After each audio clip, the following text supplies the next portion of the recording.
નમસ્તે વિદ્યાર્થી મિત્રો, આજે આપણે 11 કોમર્સની અંદર એકાઉન્ટ વિષયનું ચેપ્ટર નંબર 7 રોકડ મેળ એનો સ્વાધ્યાયનો 5મો દાખલો છે એનો અભ્યાસ કરવાનો છે. બરાબર. તો એની રકમમાં આપેલ પ્રમાણે 2 ખાનાવાળો રોકડ મેળ કરવાનો છે. બરાબર. તો કયા ખાના રાખવાના છે તો આમાં કહી દીધેલું રકમની અંદર કે સ્વાધ્યાયનો દાખલો 5 એની અંદર નીચેના વ્યવહારો પરથી રિદ્ધિનો રોકડ અને બેંક ખાનાવાળો રોકડ મેળ તૈયાર કરો. આપણે 2 ખાનાવાળો રોકડ મેળ બનાવીએ છીએ તો 2 ખાના કયા છે? રોકડ અને બેંક. બરાબર. ટાઇટલમાં શ્રી રિદ્ધિનો મે મહિનાનો 2015નો રોકડ અને બેંક ખાનાવાળો રોકડ મેળ. તો આની અંદર બે કયા ખાતા છે? રોકડનું ખાતું અને બેંકનું ખાતું. રોકડની આવક અને બેંકની અંદર સિલક વધે ત્યારે આઈ બાજુ લખાય. રોકડની જાવક અને બેંક સિલક એટલે કે ચેક દ્વારા કોઈ ચૂકવણી કરી હોય તો જાવક બાજુ લખવાનું થાય. બરાબર. બે વસ્તુ એ જ છે કે રોકડ કે બેંક સિલક વધે, બરાબર છે, તો આઈ બાજુ લખવાનું. બરાબર. અને રોકડ કે બેંક સિલક ઘટે, બરાબર, તો જાવક બાજુ લખવાનું. એટલે પૈસા આવતા હોય તો આવક બાજુ, જાય તો જાવક બાજુ. બે વસ્તુ માલ મિલકત ખાતાનો નિયમ, આવે તે ઉધાર, જાય તે જમા. બરાબર. કારણ કે રોકડ અને બેંક બે માલ મિલકત જ કહેવાય. બરાબર. એટલે એનો નિયમ લાગુ પડશે, આવે ઉધાર, જાય એ જમા. બરાબર. તો રકમ વાંચી જઈએ. 2015 મે પહેલી શરૂઆતની રોકડ સિલક 400 અને શરૂઆતની બેંક સિલક 600. રોકડા ગલામાં કેટલા પડ્યા છે? 4000 અને બેંકમાં પડ્યા છે 6000 રૂપિયા. બરાબર. મોનિકાને 5000નો માલ 10% વેપારી વટાવે વેચો. મોનિકાને 10% વેપારી વટાવે આપણે માલ વેચો. મોનિકાએ જરૂરી રકમનો ચેક આપ્યો જે તરત જ બેંકમાં ભરી દીધો. આ બેંકનો વ્યવહાર થયો. પછી પગાર 2000 પગાર પેટે અને 100 દલાલી પેટે રોકડા ચૂકવી આપ્યા. 6 તારીખ 3000 બેંકમાંથી અંગત ખર્ચ માટે ઉપાડ્યા. 6000નો માલ હિરેનને વેચ્યો. હિરેનને 4000 રોકડા અને બાકીની રકમનો ચેક આપ્યો જે બેંકમાં ભરી દીધો. ત્યારબાદ 5000નો માલ ખરીદ્યો અને રકમ ચેકથી ચૂકવી આપી. 17 તારીખ 2000 દુકાન ભાડું ચેકથી ચૂકવી આપ્યું. 21 તારીખ 4500નો માલ 10% વેપારી વટાવે રોકડેથી ખરીદ્યો. 24 તારીખ કરિશ્માએ તેના દેવા પેટે 2550 રોકડા ચૂકવી આપ્યા. આત્મકલ્યાણીને 1200નો જૂના હિસાબ ચૂકતે કરવા રોકડા ચૂકવી આપ્યા. 29 તારીખ જાહ્નવીને 3000નો ચેક આપ્યો જે તરત જ બેંકમાં ભરી દીધો. 1000 રોકડા બેંકમાં ભર્યા. આટલા વ્યવહારો છે. હવે ધીમે ધીમે આપણે એની એન્ટ્રી કરીએ તો પહેલે શરૂઆતની રોકડ સિલક અને બેંક સિલક. જો બેંક સિલક બે રીતે હોઈ શકે. બેંક સિલક એ હોય તો બેંકમાં પૈસા પડ્યા છે તો આવક બાજુ લખાય, અને ઓવરડ્રાફ્ટ હોય, કદાચ આગલા દાખલામાં આવશે ઓવરડ્રાફ્ટ. બરાબર. ઓવરડ્રાફ્ટ એટલે શું? તો કે આપણા ખાતામાં પૈસા હોય એના કરતાં વધારે પૈસા વાપરવા માટેની સગવડ. તો વધારે કેટલા પૈસા? તો કે જે અગાઉથી મંજૂર કરેલા હોય તે. તો જો ઓવરડ્રાફ્ટ આવ્યો હોય, બરાબર, તો એનો મતલબ ઓવરડ્રાફ્ટની બાકી, જો બેંક સિલકની બાકી આપી હોય તો આવક બાજુ લખાય, બેંકમાં પૈસા પડ્યા છે. પણ ઓવરડ્રાફ્ટની બાકી આપી હોય તો જાવક બાજુ લખાય. એનો મતલબ કે બેંક આપણી પાસે પૈસા માંગે છે. બરાબર. એ જ્યારે આવશે ત્યારે જોશું. અત્યારે આપણે જોઈએ કે શરૂઆતની રોકડ સિલક 4000 આપી છે એટલે રોકડના ખાતામાં લખશું આપણે મે. બરાબર. 2015 મે પહેલી બાકી આગળ લાવ્યા. શરૂની સિલક કેટલી છે આપણી પાસે? તો કે 4000 રૂપિયા. રોકડા કેટલા છે? 4000 રૂપિયા. અને શરૂની સિલક અને બેંક સિલક આપણી છે 6000 રૂપિયા. તો બરાબર. બેંકના ખાનામાં 6000 રૂપિયા લખીએ. એટલે કે ભાઈ રોકડા આપણા ગલામાં 4000 હતા અને બેંકની અંદર 6000 રૂપિયા હતા મે મહિનાની 1 તારીખે. બરાબર. હવે આગળ મોનિકાને 5000નો માલ 10% વેપારી વટાવે વેચો. મોનિકાને આપણે માલ વેચો. કેટલા ટકા વેટાવે વેચો? તો 10% વેપારી વટાવે. વેપારી વટાવની તો કંઈ નોંધ કરવાની ન હોય. મોનિકાએ જરૂરી રકમનો ચેક આપ્યો જે તરત જ બેંકમાં ભરી દીધો. હાલો, વેચાણ થયું છે તો કે હા. કઈ બાજુ લખાય? આવક બાજુ. તારીખ 2 વેચાણ ખાતે કેટલાના માલનું વેચાણ કર્યું આપણે? તો કે 5000નો માલ, એના ઉપર 10% વેપારી વટાવ આપ્યો એટલે 500 નીકળી ગયા. 4500 રૂપિયાનો માલ થયો. અને વિગતમાં એમ કીધું જરૂરી રકમનો ચેક આપ્યો છે. બરાબર. જરૂરી રકમનો ચેક આપ્યો જે બેંકમાં આપણે ભરી દીધો. જરૂરી રકમ કેટલી હોય? તો કે 45 રૂપિયા. 4500 રૂપિયા એનો ચેક મેળવ્યો, રોકડા નથી મળ્યા. અને એ ચેક આપણે બેંકમાં જમા કરાવી દીધો એટલે આપણી બેંક સિલક વધી જાય. બરાબર. તો રોકડના ખાનામાં કંઈ નહીં આવે. આમાં શું આવશે? બેંક સિલક વધી જાય એટલે બેંકના ખાનામાં આપણે પૈસા લખ્યા. બરાબર. રોકડ આવક થતી હોય તો રોકડના ખાનામાં લખશું. ચેક આવશે તો બેંકના ખાનામાં લખશું. બરાબર. રોકડ ચૂકવશું તો રોકડના ખાનામાં લખશું. અને ચેક આપશું, ચેક દ્વારા ચૂકવણી કરશું તો આપણે બેંકના ખાનામાં લખશું. હાલો આગળ. 4 તારીખ 2000 પગાર પેટે અને 100 દલાલી પેટે રોકડા ચૂકવી આપ્યા, બરાબર, ચૂકવ્યા એટલે પૈસા ગયા. તારીખ 4.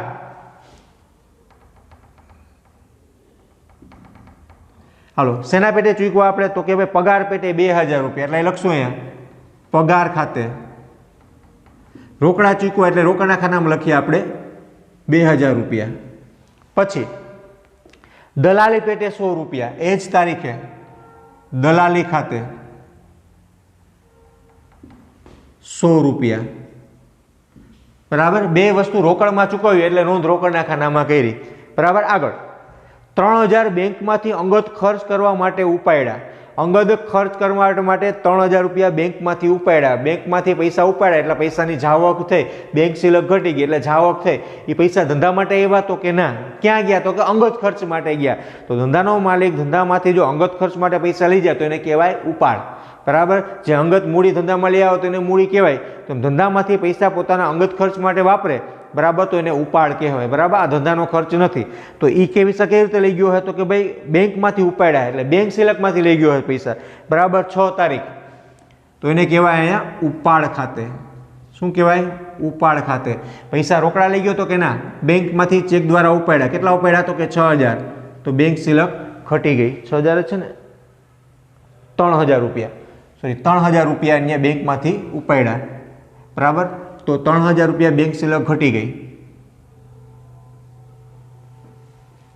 ઉપાડ ખાતેની નોંધ. પછી આવે 10 તારીખ. 6000 નો માલ હિરેનને વેચો. હિરેને 4000 રોકડા અને બાકીની રકમનો ચેક આપ્યો જે બેંકમાં ભરી દીધો. માલ વેચો છે તો કે હા, તો પૈસા આવશે તો કે હા. કઈ બાજુ લખાય? આવક બાજુ. તારીખ કેટલી છે? તો કે 10. વેચાણ ખાતે. આમાં બે વ્યવહાર છે, રોકડે આપે ને ચેકે આપે છે. હું કીધું? 6000 નો માલ હિરેનને વેચો. હિરેન પાસેથી 6000 લેવાના હોય, હિરેન 4000 રૂપિયા રોકડા આપે છે અને બાકીની રકમનો ચેક. એટલે બાકીની રકમ કેટલી હોય? તો કે 2000 રૂપિયા. ટોટલ 6000 નો માલ વેચવો હોય, બરાબર. 4000 રૂપિયા રોકડા મળે છે એટલે આપણે રોકડના ખાનામાં લખશું અને 2000 નો ચેક મળે છે. બાકીની રકમ એટલે 2000 હોય. 2000 નો ચેક મળે છે એ આપણે બેંકના ખાનામાં લખશું, બરાબર. આગળ એ બેંક ચેક છે બેંકમાં જમા કરાવી દીધો એટલે આપણી બેંક સિલક વધી ગઈ. 12 તારીખે 5000 નો માલ ખરીદ્યો અને રકમ ચેકથી ચૂકવી આપી. 12 તારીખે આપણે માલની ખરીદી કરી. ખરીદી કરીએ તો પૈસા જાય એટલે આપણે જાવક બાજુ લખીએ 12 તારીખ. વિગતમાં ખરીદ ખાતે. પેમેન્ટ માટેના બે ઓપ્શન છે, રોકડા ચૂકવા કે ચેક આપ્યો હોય. તો આમાં કીધેલું ભાઈ ચેક આપ્યો તો બેંક સિલક ઘટશે. કેટલા રૂપિયાનો ચેક આપ્યો? તો કે 5000 રૂપિયાનો. તો 5000 છે એ બેંકના ખાનામાં લખો, બેંક સિલક ઘટી જશે, બરાબર. આગળ 17 તારીખ. 2000 રૂપિયા દુકાન ભાડું ચેકથી ચૂકવી આપ્યું. દુકાનનું ભાડું છે એ ધંધાનો ખર્ચ છે એ આપણે ચેકથી ચૂકવું એટલે પૈસા ગયા, જાય એટલે જાવક બાજુ લખીએ 17 તારીખ.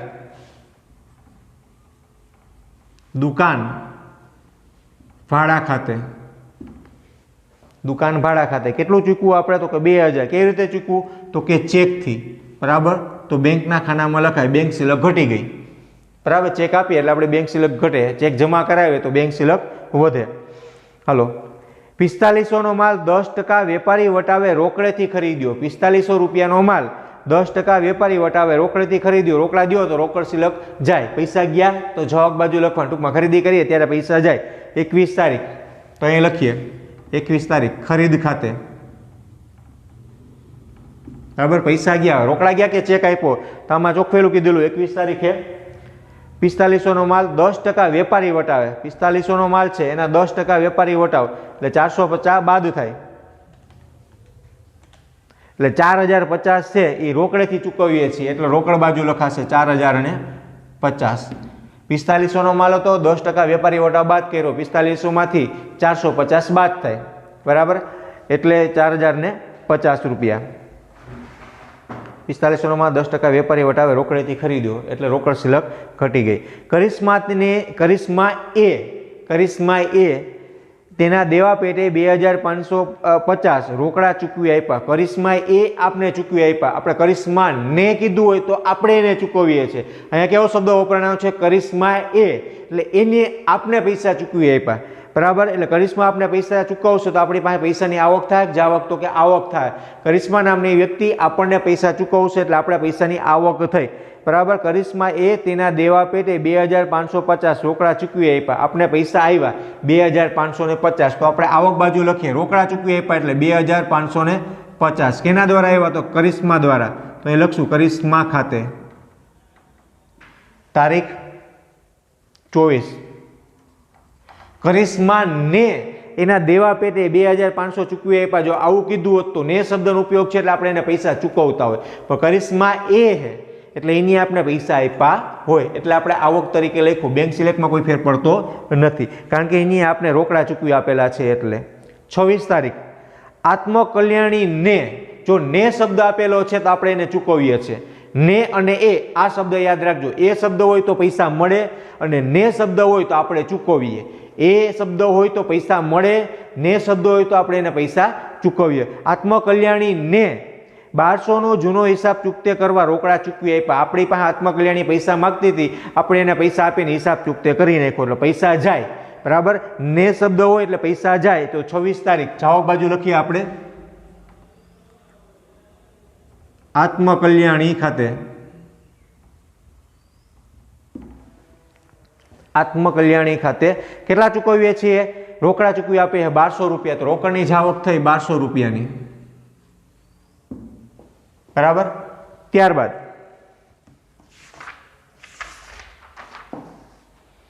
જાહ્નવી એ 3000નો ચેક આપ્યો જે તરત જ બેંકમાં ભરી આપ્યો. જાહ્નવી એ શબ્દો છે એટલે આપણે પૈસા મળે. જાહ્નવીએ આપણે ચેક આપ્યો એ આપણે બેંકમાં જમા કરાવી દીધો તો બેંક સિલક વધી ગઈ, પૈસા આવ્યા. એ શબ્દ એટલે આવે, ને એટલે પૈસા જાય. આટલું યાદ રાખજો. તો જાહ્નવી એ 29 તારીખ પૈસા આવ્યા, એની આપણે પૈસા ચૂક્યો એટલે જાહ્નવી ખાતે. કેટલા રૂપિયા આવ્યા? 3000નો ચેક આપ્યો છે જે બેંકમાં ભર્યો એટલે આપણી બેંક સિલક વધી જાય, રોકડા કંઈ લાગે વળગે નહીં. બરાબર, ત્યારબાદ 30 તારીખ 1000 રૂપિયા રોકડા બેંકમાં ભર્યા. બરાબર, આના બે વ્યવહાર થાય. 1000 રૂપિયા આપણે રોકડા બેંકમાં ભર્યા તો આના બે વ્યવહાર થાય. સાહેબ કેવી રીતે? તો કે રોકડા બેંકમાં ભર્યા એટલે રોકડની જાવક થઈ અને એ જ પૈસા પાછા બેંકમાં આવ્યા એટલે બેંક સિલકની આવક થઈ. બે વ્યવહાર થયા, આવક અને જાવક. તો આવા બે વ્યવહાર થતા એને જમા ખર્ચી વ્યવહાર કહેવાય. એકાઉન્ટની ભાષામાં જમા ખર્ચી વ્યવહાર કહેવાય. રોકડ મેળેની અંદર જમા ખર્ચી વ્યવહાર એટલે કે ભાઈ એની સામે નોંધ થાય. ખાતા વહી પાના નંબર, આપણે ખાતા વહી પાના નંબર છે ને, જ્યાં જનરલી પાના નંબર લખવાના હોય. બરાબર, પણ જમા ખર્ચી વ્યવહાર હોય અહીંયા જમા ખર્ચી વ્યવહાર લખી નાખવાનો થાય કે આની ક્રોસ એન્ટ્રી થઈ ગઈ આડાહવરી. બરાબર, કેવી રીતે સમજાય? આનો વ્યવહાર લખીએ. તારીખ 30. પહેલાં તો રોકડા બેંકમાં ભર્યા, રોકડા આપણા ગલામાં હતા એ બેંકમાં ભરીએ એટલે રોકડની શું થઈ? જાવક થઈ. બરાબર, તો રોકડના ખાનામાં રોકડની જાવક લખીએ 1000 રૂપિયા. જાવક બાજુ લખ્યા. બરાબર, તારીખ છે 30 તારીખ. બરાબર, 30 તારીખ રોકડ 1000 રૂપિયા ગયા. આ ક્યાં ગયા ભાઈ? રકમ આપણે રોકડના ખાનામાં લખી તો વિગતમાં એ લખાય બેંક ખાતે. બરાબર, ફરીથી રિપીટ કરી દઉં. આ એક એવો વ્યવહાર છે, ક્યારે વ્યવહાર હોય તો કે રોકડ અને બેંકનું ખાનું રાખતા હોય ને ત્યારે જ.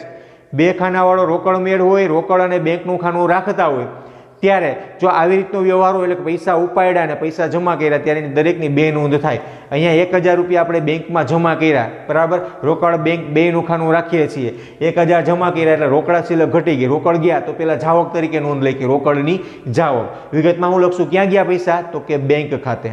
બરાબર છે. અહીંયા બીજી નોંધ થાય, બેંક સિલક વધી જાય ભાઈ? તો કે હા ભાઈ, બેંક સિલક વધી ગઈ તો બેંકમાં આવક લખશું 1000 રૂપિયા. બરાબર, બેંકના ખાનામાં આપણે 1000 રૂપિયા લખ્યા. વિગતમાં પૈસા આવ્યા ક્યાંથી? તો કે રોકડ ખાતેથી. ક્યાંથી આવ્યા? રોકડ ખાતેથી. એટલે અહીં લખા હે રોકડ ખાતે. તારીખ 30. બરાબર, એક જ હવાલાની બે નોંધ છે, આને કહેવાય જમા ખર્ચી વ્યવહાર. બરાબર, જમા ખર્ચી વ્યવહાર ક્યાં લખાય? હાલો, તો આ વ્યવહાર છે એની બે નોંધ થઈ. બરાબર, જમા ખર્ચી વ્યવહાર કહેવાય. ખાતા હોય પાના નંબરની જગ્યાએ આપણે જમા ખર્ચી જ ખ લખવાનો થાય. બરાબર, ખાપામાં જ અને ખ લખવાનો થાય, આને કહેવાય જમા ખર્ચી વ્યવહાર. બરાબર, પણ જમા ખર્ચી વ્યવહાર ક્યારે આવશે? કે જ્યારે આપણે રોકડ બેંકનું ખાનું રાખતા હોય ત્યારે જ. બરાબર હે, એક ખાનામાં ઉપાડ થાય ને એક ખાનામાં જમા થાય, આને કહેવાય જમા ખર્ચી વ્યવહાર. એટલે ખાતા વહી પાના નંબરની અંદર આની ક્રોસ એન્ટ્રી થઈ ગઈ. બરાબર, એટલે ખાતા વહી પાના નંબર લખવાની જરૂર નથી કારણ કે રોકડ ખાતું આની જ અંદર છે અને બેંક ખાતું આની અંદર જ છે, આપણે બે ભેગું કર્યું છે, બરાબર છે। અને આ બે ખાતા છે રોકડ ખાતાની અને બેંક ખાતાની ગરજ સારે છે, એટલે બેની ક્રોસ એન્ટ્રી થઈ ગઈ, આને કહેવાય જમા ખર્ચી વ્યવહાર, બરાબર। બે બાજુ અસર આવશે, એક બાજુ ઉધાર ને એક બાજુ જમા। હવાલા બધા પૂરા થઈ ગયા, બરાબર। હવે શું કરવાનું થાય આપણે, તો કે ખાતા બંધ કરવાના થાય। તો રોકડ ખાતું ને બેંક ખાતું બે એક પ્રકારના ખાતા જ છે, તો બે ખાતાની બાકી નીકળશે, બરાબર। અગાઉ આપણે દાખલા ગણ્યા તેમાં વટાવનું ખાતું આવતું હતું, વટાવનું ખાલી ટોટલ જ મૂકતા હતા એ સાઈડ, બરાબર, અને રોકડ ખાતાની બાકી કરતા હતા। આમાં બે ખાતાની બાકી નીકળશે, બરાબર। તો પહેલે વહેલે આપણે રોકડ ખાતાની બાકી કાઢીએ, બરાબર। તો રોકડ ખાતાની આવક બાજુનો સરવાળો જોઈએ, રોકડ ખાતું, બરાબર।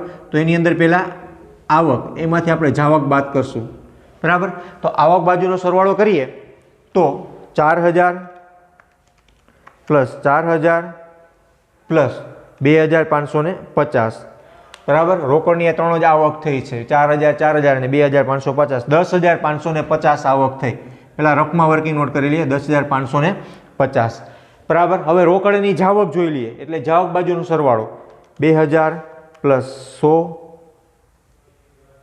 પ્લસ 4050 પ્લસ 1200 પ્લસ 1000 રૂપિયા, એટલે 8350, 8350 આ એની જાવક થઈ। તફાવત કેટલો આવ્યો, 2200 રૂપિયાનો તફાવત આવે છે, 2200 રૂપિયાનું। ત્યારબાદ આપણે બેંક ખાતાનું કરીએ, બરાબર। બેંક ખાતાનું જોઈએ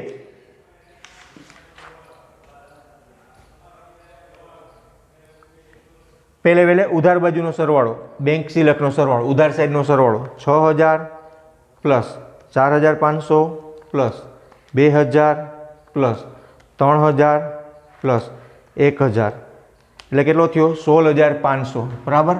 બેંક ખાતાની એમાં આવક કેટલી થઈ, તો કે 16500। હવે જાવક કેટલી છે તો એ જોઈ લઈએ, જાવક બાજુનો સરવાળો 3 ને 2 3 ને 5 8 ને 2 10000 રૂપિયા, 10000 રૂપિયા એની જાવક છે। તો તફાવત કેટલો આવ્યો, 6500, બરાબર, 6500। તો બે બાજુ તફાવત બેંક સિલક વધે જ છે, બરાબર। તો હવે એની ગણતરી કરીએ, મોટા મોટી રકમ હોય બે બાજુ મૂકી દેવાની થાય, બરાબર। તો પેલા રોકડ ખાતાની અંદર જોઈએ મોટી રકમ કઈ છે, આવકની કે જાવકની, તો આવકની કેટલી છે 10550, તો રોકડના ખાનામાં બે બાજુ મૂકી દે 10550, 10550, બરાબર। અહીંયા મૂકી દઈએ